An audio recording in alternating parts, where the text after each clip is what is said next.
আপনার পকেটে যেই সাধারণ এটিএম কার্ড আছে ওটার ভিতরে 2 লাখ টাকার একটা গুপ্তধন লুকিয়ে আছে, যেটা ব্যাংক আপনাকে কোনোদিনও বলেনি। কেন বলেনি জানেন? কারণ আপনি এই নিয়মটা জেনে গেলে ব্যাংকের লোকসান। আজ আমি আপনাদের এমন একটা সরকারি নিয়মের কথা বলবো যেটা আপনার বা আপনার পরিবারের বিপদের দিনে লাখ লাখ টাকা বাঁচাতে পারে। ব্যাংক অ্যাকাউন্ট খুললে আমাদের হাতে একটা এটিএম কার্ড বা ডেবিট কার্ড ধরিয়ে দেওয়া হয়, আর প্রতি বছর SMS চার্জ, কার্ডের মেইনটেনেন্স চার্জ এসবের নামে আমাদের অ্যাকাউন্ট থেকে টাকা কেটে নেওয়া হয়। কিন্তু এই কার্ডের সাথে যে আমাদের একটা ফ্রি দুর্ঘটনা বীমা বা অ্যাক্সিডেন্টাল ইন্স্যুরেন্স দেওয়া হয়, সেটা কিন্তু কোনো ব্যাংক ম্যানেজার বা কর্মচারী আপনাকে বলে না। ব্যাংকের নিয়ম অনুযায়ী আপনার কাছে যদি কোনো ব্যাংকের এটিএম কার্ড থাকে আর সেই কার্ডের মালিক যদি কোনো দুর্ঘটনায় মৃত্যু হয় বা তিনি পঙ্গু হয়ে যান, তবে তার পরিবার বা নমিনি 1 লাখ থেকে শুরু করে 5 লাখ টাকা পর্যন্ত সরাসরি ব্যাংকের কাছ থেকে পেতে পারেন। এমনকি গ্রামের দিকে যে জিরো ব্যালেন্সের জনধন অ্যাকাউন্ট খোলা হয়েছিল, সেই কার্ডেও পুরো 2 লাখ টাকার বীমা একদম ফ্রিতে থাকে। কিন্তু এখানে একটা মস্ত বড় চালাকি আছে, যেটা না জানলে আপনি 1 টাকাও পাবেন না। সেটা হলো দুর্ঘটনার আগের 45 দিন থেকে 90 দিনের মধ্যে ওই এটিএম কার্ড সচল বা অ্যাক্টিভ থাকতে হবে।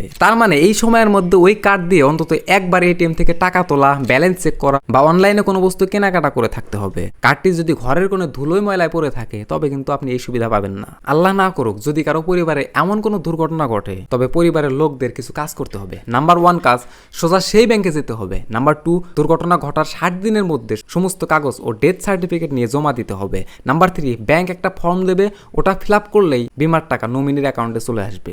আমাদের গ্রামের কত শত মানুষ আছে যে এই নিয়মের কথা জানেই না। বিপদের দিনে টাকার অভাবে তাদের সংসার ভেসে যায়, অথচ তাদের পকেটে টাকা পড়ে থাকে। ভাই, নিজের স্বার্থে না হলেও সাধারণ মানুষের স্বার্থে এই ভিডিওটা এখনই একটা শেয়ার করে দেন। একটা শেয়ারে হয়তো কোনো একটা পরিবার অন্ধকার দিনে আলো দেখতে পারবে। ভালো থাকবেন, সুস্থ থাকবেন, আল্লাহ হাফেজ।